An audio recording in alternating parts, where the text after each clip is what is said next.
The Florida Gators, theoretically, have 3 scholarship spots available that they could fill through the transfer portal. Who are they going to target in that? We'll talk about that here on Locked On Gators. You are Locked On Gators, your daily podcast on the Florida Gators. Part of the Locked On Podcast Network, your team every day.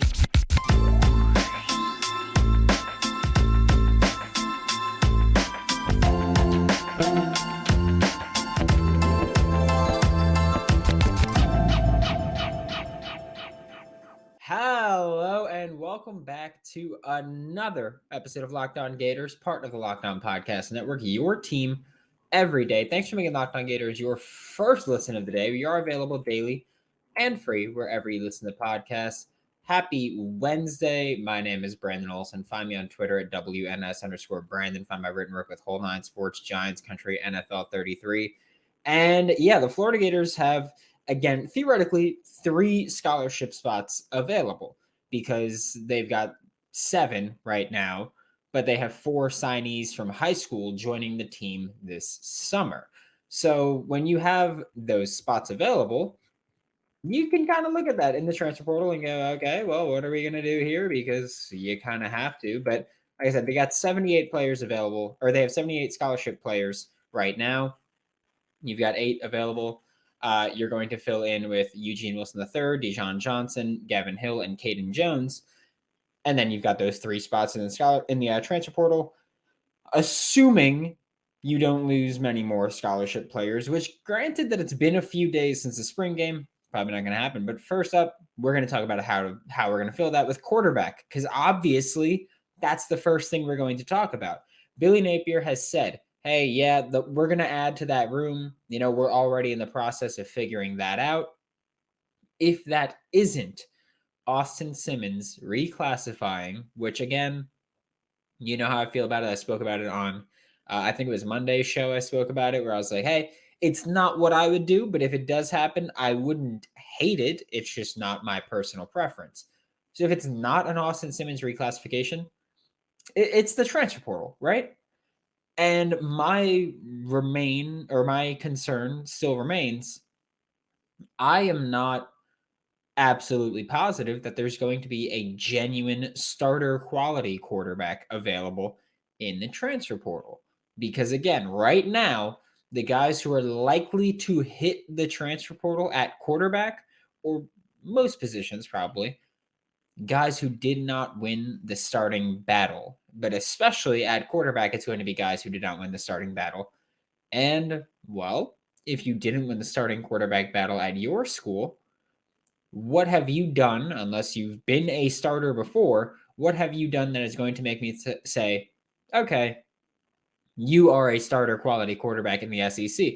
Because if you were a starter before and you lost the starting quarterback battle, well, that means that you were the starting quarterback and you did not maintain that job. You did not do enough to hold on to that job.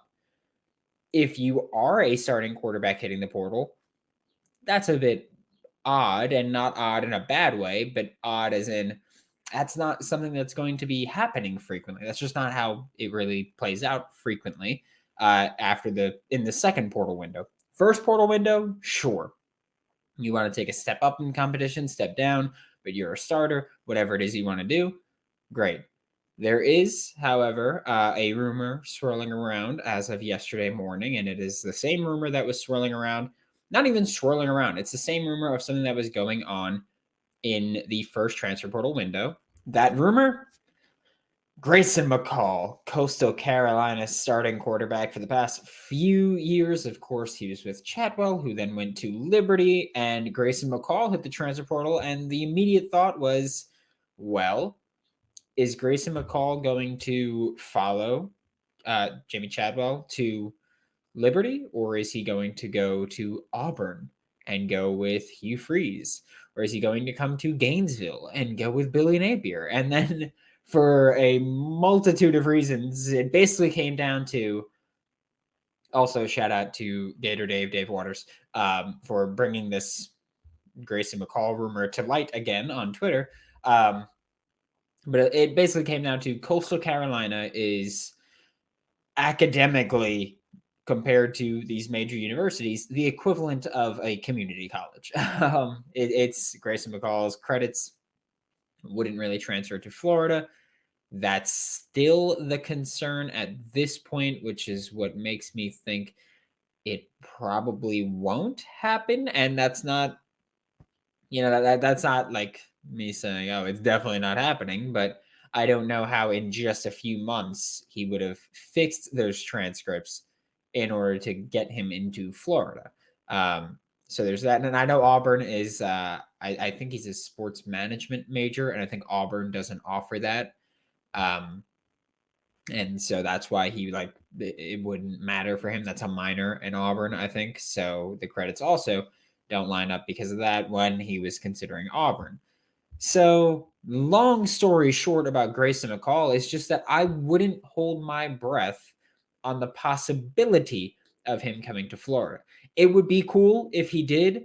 It would be a wild shakeup to the quarterback room if he did, because we're looking at Graham Mertz, we're looking at Jack Miller, and then you just go, hey, I'm more athletic than both of you. I'm more productive in my career than both of you. And I'm more equipped to run this offense than both of you.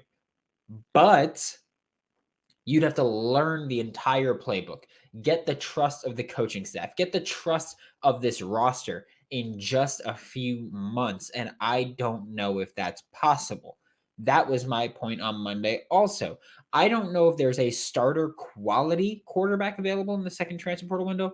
And Billy Napier has ad nauseum talked about you need to be able to win over the coaching staff, win over the roster, and win this battle on the field and know the playbook like the back of your hand.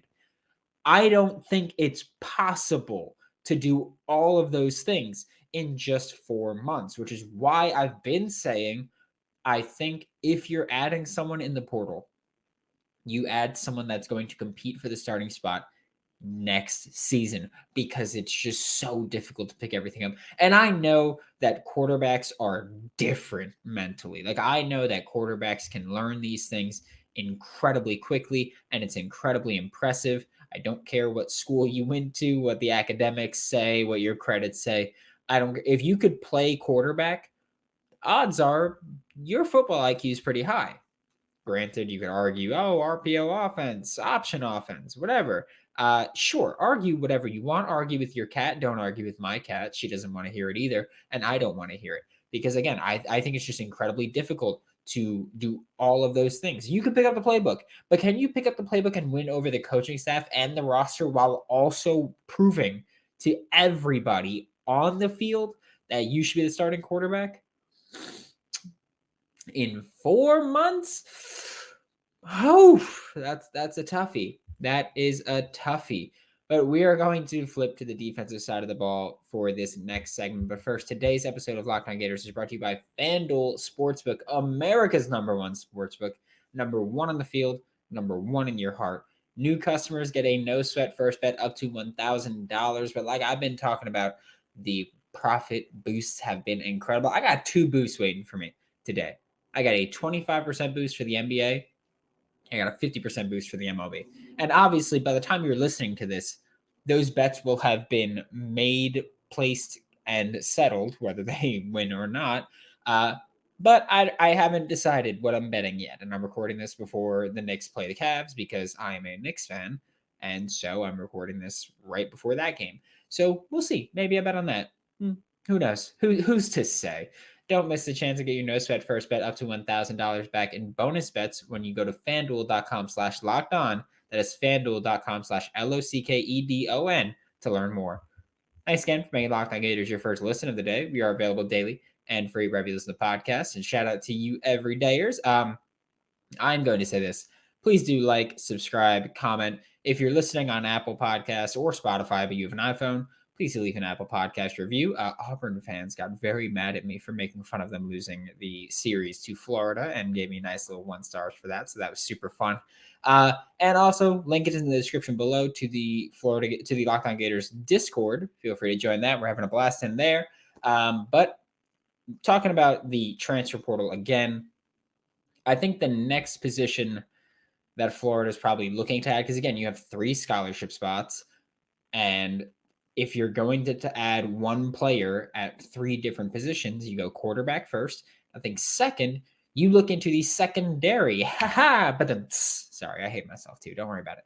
But I think right now, when you look in the secondary, you've got just a ton of youth in that room. And I love the youth, but you could stand to gain a bit of veteran presence there. Like you look at the safety room for 2023, you've got Miguel Mitchell, you've got Kamari Wilson, you've got Jordan Castell, you've got Bryce Thornton. You've got a lot of youth in that room right now. You've got Dakota Mitchell. You've got so much youth in that room, but they could definitely benefit from adding some experience, someone with starter experience, preferably, especially when you're looking at a guy where you're going to be playing more cover three. So you're going to be playing more of that deep middle. You're going to be the center fielder there more often than any of these guys really were last year. I mean, you look at Miguel Mitchell, Kamari Wilson. Miguel Mitchell last year when he played was playing more star than anything else.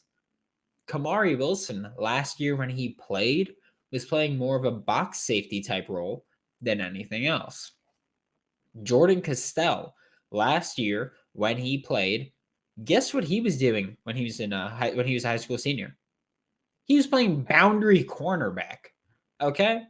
And then you look at Bryce Thornton. What was he doing? He was playing in more of a Patrick Toney style defense, which, yes, Austin Armstrong and Patrick Toney are very similar stylistically, except Austin Armstrong blitzes more.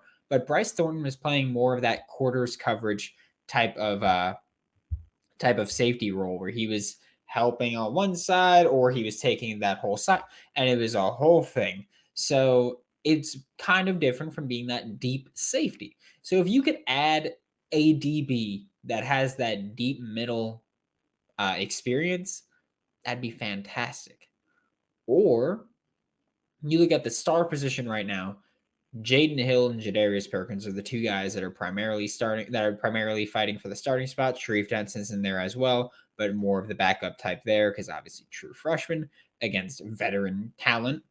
He's probably going to be behind them, right? Fair. But that means that you've got Jason Marshall Jr. on one side as the cornerback, and on the other side, you've got who? Because you've got a lot of youth there, but you don't have that starting spot figured out yet. You've got Devin Moore on one side, which could be great, but he is also still rebounding from that shoulder injury he suffered last season. You've got Jalen Kimber, who I like Jalen. I don't think he's necessarily separated himself yet as a boundary corner or as an outside corner. You could also look to the younger players that are available. You can look at Jakeem Jackson, true freshman who played on the outside in the spring game, played fairly well, and he's got a great physical skill set. But is he ready to start on the outside in the SEC? I don't know. I understand he's a great recruit. He was a hell of a high school recruit. He's a hell of a just ranking. He was a great find for this Florida Gators staff. He was awesome. Is he ready to play right now? He's also wearing my favorite number. So that's awesome. Number 2, by the way. So him and Montrell wearing my favorite number. But Jakeem Jackson, are you ready to start on the outside? Are you ready to play significant snaps on the outside? And that's not me saying, let's look at what we have from his high school tape and see if he's ready to play now. This is, you've been practicing for a few months against SEC wide receivers. Do you think he's ready to play now as a starter? And I'm not saying, oh, in media availability, what has he done? I'm saying in the scrimmages, what has he done? In things that are not available to the media, what has he done? Because we also know that this coaching staff, Billy Napier specifically, is very much on the side of you need to do right off the field in order to be ready on the field. Is Jakeem Jackson there? Because I'm fine with him starting on the outside based on what I know. But according to the coaching staff, are you ready? Who knows? You've got Javian Toombs, who played a lot in the spring game, but he struggled. He got really grabby, and I love what he can do, but if you're going to be grabby, you're not going to be starting because you're going to be getting defensive pass interference penalties, and that's not great. So I think if you're Florida, you look at the secondary. You can look at Jaden Davis, who's a corner that's transferring from Oklahoma. He's got years of experience. Are you ready to are you ready to contribute now to this team if you can come in? Like if you're willing to come back home to Gainesville, are you ready to compete now? We'll see. But I think that there's a ton of youth, and I am fully on board with this is going to be a fantastic secondary next year and the year after. But I don't know about you. I'd like to win games in 2023. So you could definitely benefit from adding experience there. The last position that we're going to talk about, the offensive line. I'm not going to say center because of the bad performance in the spring game or because of how I feel about Kingsley Watkins' film. I'm not going to say guard because of the spring game or because of Micah Mazuka being injured. I'm not going to say tackle specifically because of the youth in that room right now and the ceiling that you've got. I will say offensive line is a position that this coaching staff is looking at in the transfer portal. I'm not saying they should do it. I'm not saying they might do it. I'm saying they are currently looking at the offensive line in the transfer portal. That's just a fact. I don't care how you feel about it or how I feel about it. That's a fact.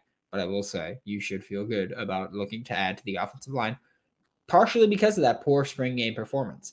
I understand it was a mixture of starters and backups and that it was them going up against this incredibly aggressive and creative defense and pass rush plan specifically. I understand all of that.